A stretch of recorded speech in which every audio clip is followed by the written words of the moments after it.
And welcome back to the LFC Transfer Room, your home of all things Liverpool Football Club. I'm Charlie Sadiva, bringing you the latest news, analysis, and transfer updates straight from the heart of Anfield.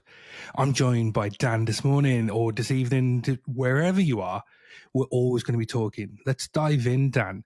There's been a lot of news this morning, a lot of activity happening, it seems. And I just wanted to get your thoughts so we can just share with our Anfield, the LFC Transfer Room audience, get their thoughts. First thing you always want to say is like, subscribe, hit those like buttons, drop a comment, let us know what you think is going to be happening with Liverpool. I'm just going to drop that little snippet in. There's a link on the page as well, so please just let us know your thoughts of the transfer news that's just dropped this morning as well. There's been some crackers. So the first one I want to go into, there's some information that's come about. We know that Jarell Quansah has been talking to Bayer Leverkusen this week, and there's always been discussions about buyback and having certain clauses in his contract. Now, the main thing that's come out this morning from Pippo Arens, if I've announced that, and you can get this information from our Twitter feed, so please, or X feed, just get the latest from our kind of ex social media accounts. But Liverpool's buyback clause for Jarell Quansah is worth more than 60 million euros, or in pounds, 51 million. What do you think, Dan? That's a good deal, surely. It's keeping us in the conversation if Jarell does actually meet the expectations we believe of him of being a very, very good defender in years to come. Yes, absolutely. First of all, good morning, good afternoon, good almost evening for Charlie and everybody that's listening to us. The one thing that we were all waiting for is finally revealed: the famous buyback clause for Jarell Quansah, and it's £51 million, according to many different sources at this point. I think it's actually a pretty good deal, a decent deal considering that Jarell Quansah did have those glimpses of brilliance when it came to the time that he had to step in with Nat Phillips, which, by the way, we should be talking about him soon. Yeah, there's some news Um, there and there. Lots of us were talking about him as we were talking about Quansah as the new Van Dyke, or the Van Dyke Junior, whichever way you want to call him, or the future Van Dyke, because he had that ability in him. He's tall, he's strong, he's smart, very intelligent IQ, football IQ, and he tends to make the right decisions. The problem is he needs that experience, and he needs first team football. He needs to be a starter somewhere, and the fact that he's gone to Leverkusen with a 51 million buyback clause, that means that whenever Liverpool want to come in, no negotiations, just pay that the amount. We will be the first choice. I think is wonderful. That's a perfect amount of how much any team in Europe will pay for a player, for a top center back, if Quansah becomes a top center back. So for me, no issues there. Of course, we would have loved if it was like 40, 35, whatever it is, but that was almost impossible. Completely happy. I don't think, honestly, please don't, like I always say, so don't bash me for it. I don't think that Quansah is gonna live up to the expectations, but if he does, 51 million sounds to me like a perfect deal. What do you think, Charlie? So, yeah, I mean, if we look at the timescales and footballers' careers kind of go in different paths. The reason why I say that, if you were to compare the level that Quansah was playing compared to Virgil van Dijk at the same age, it's head and shoulders. There's so much difference in terms of where Virgil was in his career at that point, and there's been a lot of conversation about how Virgil got to where he is now, and he's a bit of a late bloomer because he struggled in Dutch leagues until he got kind of picked up and favoured, before his big move to Celtic, where he really, really excelled and showed. And at that point, he was older than what Quansah is now, and just kind of started making his move within European football. Then the big move to Southampton, and obviously kind of really stood out there. Again, if you think about, the level of competition that Quansah's had, he's had, Konate, who is a standard, gold standard defender playing alongside Virgil, who's probably the greatest Premier League defender ever. For me, he is. That's how good he is. And he will go down in a few years' time when the bias kind of goes away of being labeled that one of the best in the world, over a certain period of time. But with Jarell, it kind of takes him away from the limelight in the sense of Premier League football and English audiences. So he doesn't have the pressure of performing at such a high level with the Premier League, but still playing at a really good standard within the German league in a top club. So it's a recipe for success immediately for him, because it gives him the breathing space to be able to perform and grow as an individual and get over what it was that was kind of holding him back over the last year, 18 months.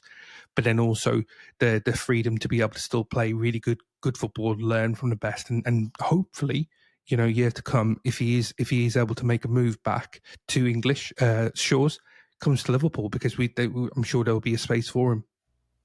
You also have to take into consideration that we have Sepp Vandenberg waiting for us and already publicly claiming that he wants to come back to Liverpool. So there's going to be an interesting battle there. I mean, who knows? We might even see Quansah and Vandenberg as a center partnership for Liverpool 7 years down the line. Who knows? Yeah, exactly. I mean, if we said this time last year or just before Vandenberg left, there was a big conversation about these two are going to be the future of Liverpool Football Club, in a sense. Now, I felt Vandenberg was possibly better than Quansah. Now, the reason why I was saying, because I feel he's a bit more of a ball playing defender in the mold of Virgil. Now, Kwanzaa's more Konate-esque, not as good on the ball, but if someone's actually watched the game over the weekend when he's playing for the England under-21s, running into midfield, getting a shot off from the edge of the box, which then led to Harvey Elliott scoring for the Young Lions. There's possibly arguments against what I'm just said, but there's a combination between those two that can actually be really, really good. It depends on what's going to happen over the next few years with potentially incomes coming in. If Jarell's going, there's going to be someone else coming in, and who's that going to be? It's going to be quite a young defender, and we do need to kind of bolster our English ranks, the homegrown ranks, and so Mark A could be the answer. And he's only 24. So if we look at Quansah, in 3 years' time, where he could be a similar situation. Absolutely, I do agree. It really is. I do think that our future might lie with those two. I'm not too sure. I'm not getting my hopes up. I wasn't really happy with Sepp Vandenberg when he was at Liverpool until I saw him on loan at, was it Preston North End, I think he went to, or Derby, one of the two. Then I was watching a couple of his games and I was like, okay, when he was deployed, even as a winger, as a right winger, I think it was. I was like, interesting. This guy can really perform absolutely anywhere. I mean, there's some potential out there. With Quansah, I was impressed a few of his appearances for Liverpool with Nat Phillips as well. But in fact, we have so many topics to cover that I'm just going to jump into the next one. Mr. Charlie, take us away, please. Just having a look at Vandenberg and where he's played. Yeah, again, we've been so busy. Let's stick with defenders in that same ballpark. We covered off Nat Phillips just really quickly. I think he deserves a little bit of a mention as to what he's done for the club over the years. Nat Phillips is undergoing a medical today to go to West Brom Albion. It's funny enough, kind of like my local club where I was brought up. But Nat Phillips, really, really good servant of the club, has got potentially, as long as the medical goes well, a permanent move away from Liverpool to really, really make his mark in wherever he goes, because he's been so good in the sense of whatever we've asked, he's done. He's done really, really well. He's not going to be favourable in terms of Virgil van Dijk, Konate, etc., but a really, really good professional, has done everything. And he was rewarded by Jurgen for that kind of half season, 3/4 of a season when we lost Matip, Gomez, Virgil for the remainder of the season. Him and Reece Williams came in and really bolstered, and somehow we got top 4 in that season. So yeah, I don't know what your thoughts about Nat Phillips. I really like him as the personality. I think a little bit underrated as a solid defender, but it's just nice to hear that one of the good guys finally gets a good move. Absolutely. I mean, there's really not much to say. What's the fee? Do you happen to have the fee, or is it not reported yet? Is it still undisclosed for Nat Phillips? Yeah, not disclosed. It may be really minimal. I don't think it's going to be quite a lot. I do I'm agree. just going to see if I can have a look, but Yeah, yeah, I mean, Nat Phillips really ranks amongst the same bracket of players, like we said, Riz Williams and also Jarell get Quansah, back. Nat Yeah, Phillips. Just those 3 young players that showed potential, step up whenever we needed them, did wonderfully for Liverpool and as a cover. But it's just they need regular game time. I mean, I feel so bad for Nat Phillips. The potential is there. The potential even was there, even higher before. And I think maybe a move is coming a little too late on his career. Nonetheless, I'm pretty happy that he's finally getting his move. I'm pretty sure he's going to be a starter for them, and I cannot wait actually to see what's going to happen with him because he looks like a proper baller. He looks like a proper center yeah. back, man, old school when center he back. You don't see those when he anymore. was doing a pirouette in at the San Siro in the Champions League, you send in Ibrahimovic for cocktails later or whatever he is. But yeah, it's just he's given us memories, and I think that's what we would expect from a player like him. Potentially similar to Darwin Nunez, and we'll cover Darwin really shortly. But what more can you ask? He's a player that really has made the most of a really good career thus far.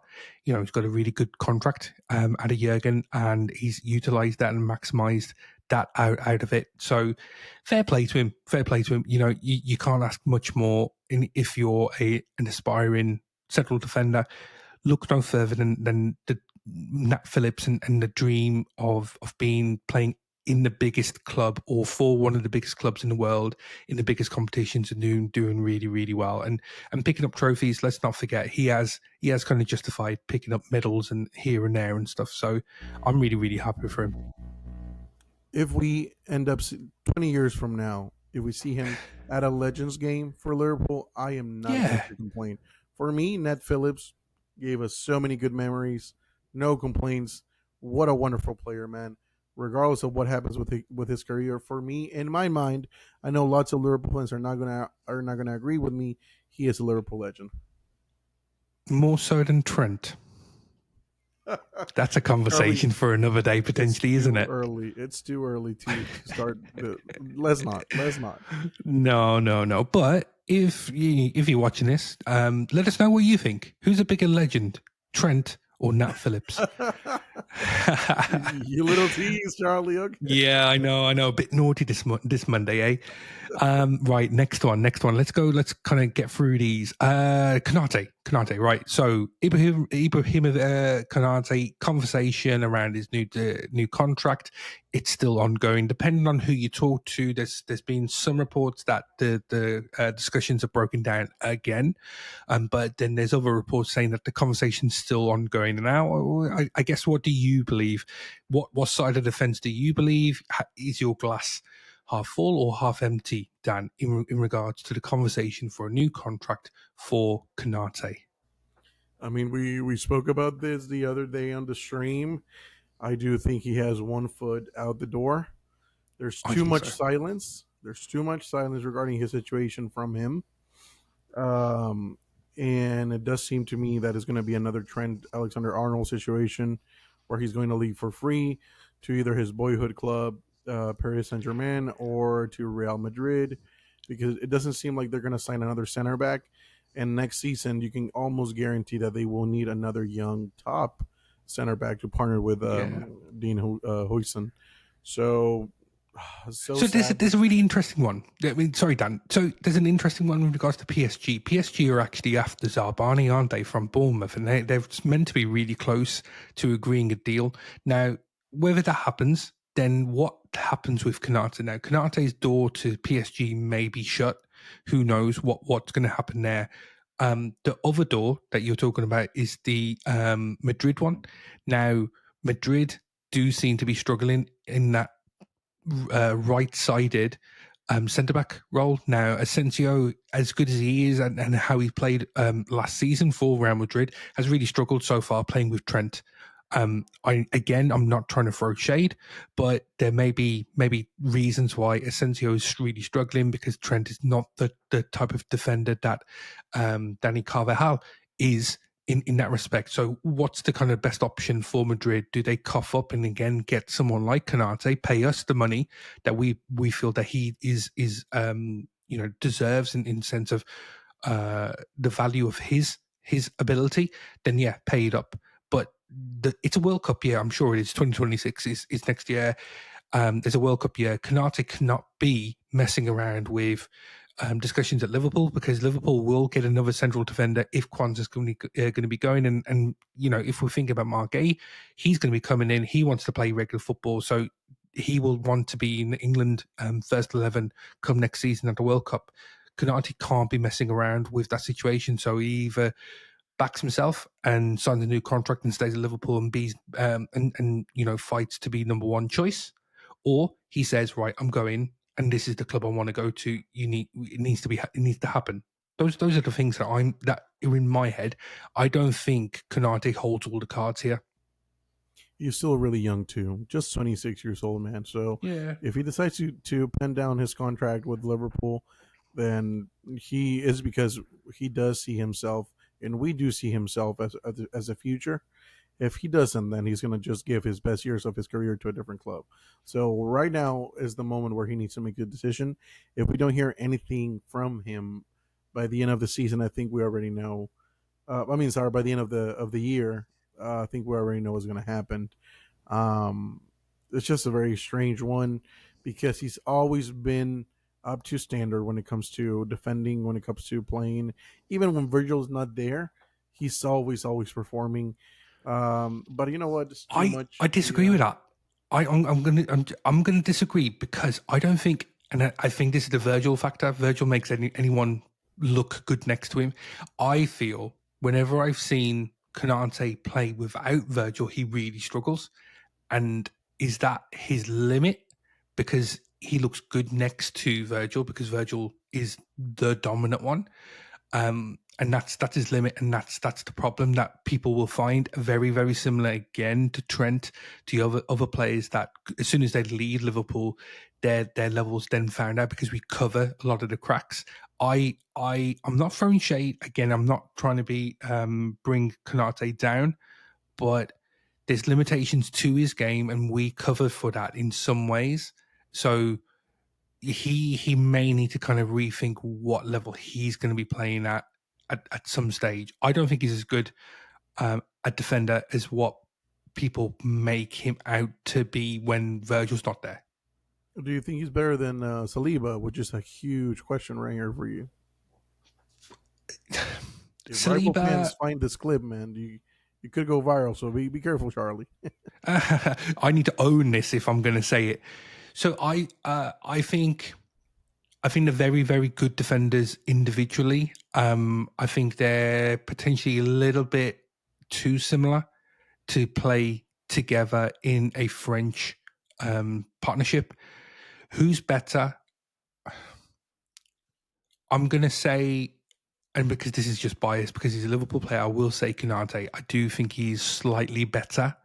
But I again, it's just the way that Arsenal play falls into Saliba's kind of general play, very defensive. He can attack corners and etc. etc. That's how if that's the boat that floats, then fine.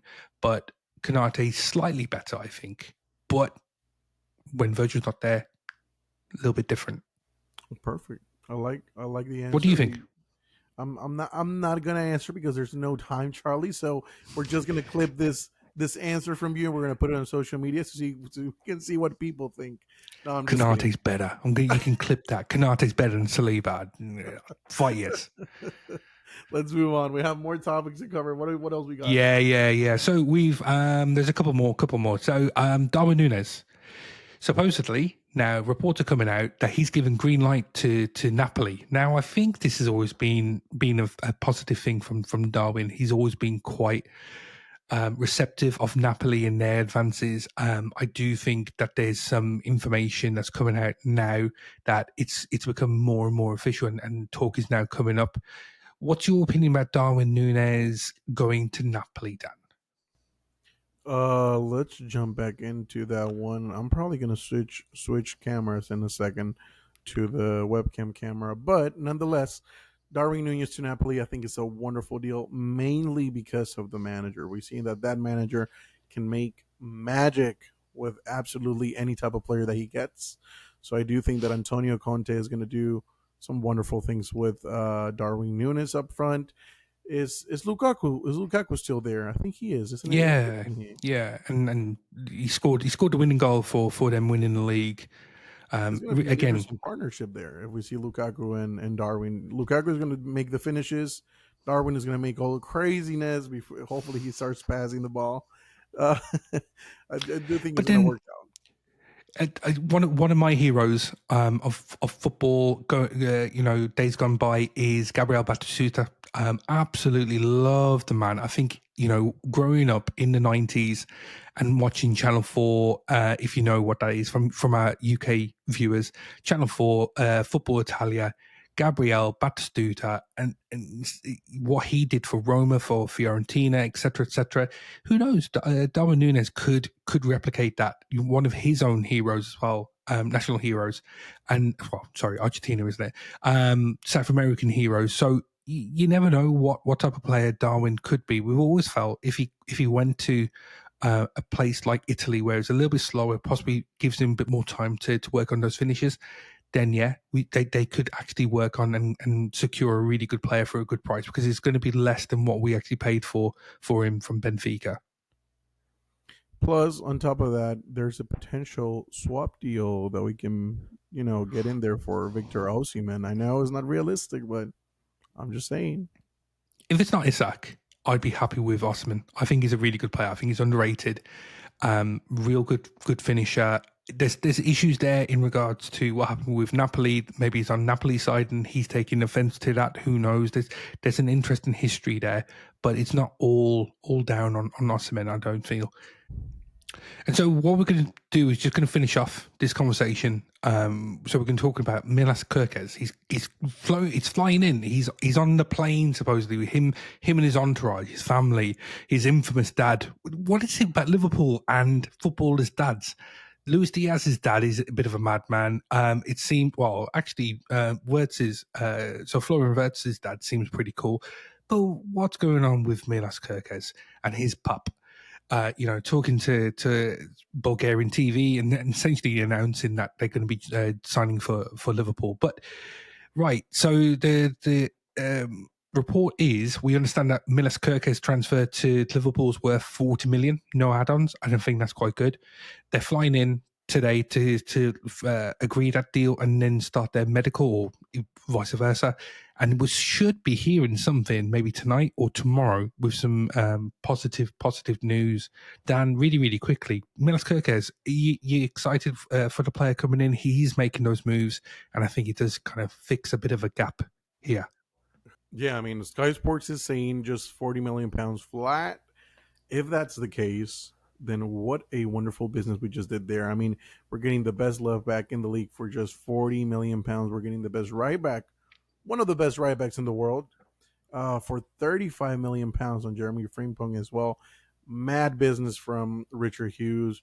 I seen Milos Kerkez a few times now after we got a rumor with him. I Yeah. watched so many videos, so many. I already have his style of play right here in my head. I know we cannot do that whole visual testing. We cannot really go by it, but what a player! £40 million. I mean, that is absolutely nothing. It is good. It is a very good deal, and I think we may be hearing something potentially tonight that the deal has finally been agreed, or there's going to be medical booked in to be completed today, tomorrow, and then hopefully a Tuesday. Taco Tuesday announcement for everybody, so they can really feast on all these transfers that are coming in. Now, I am conscious that we do want to be kind of keeping to time. So what we'll do, we're going to wrap up there. There's going to be a lot more information that's coming in over the next few days. And so what we'll say is keep on listening. This is the place to be. Liverpool LFC transfer room is the place to be to get your transfer fix. So what we'll do, that's a wrap from the LFC transfer room. I'm Charles Steva. If you enjoyed this video, hit the like. Drop your thoughts in the comments and don't forget to subscribe for more red hot contest.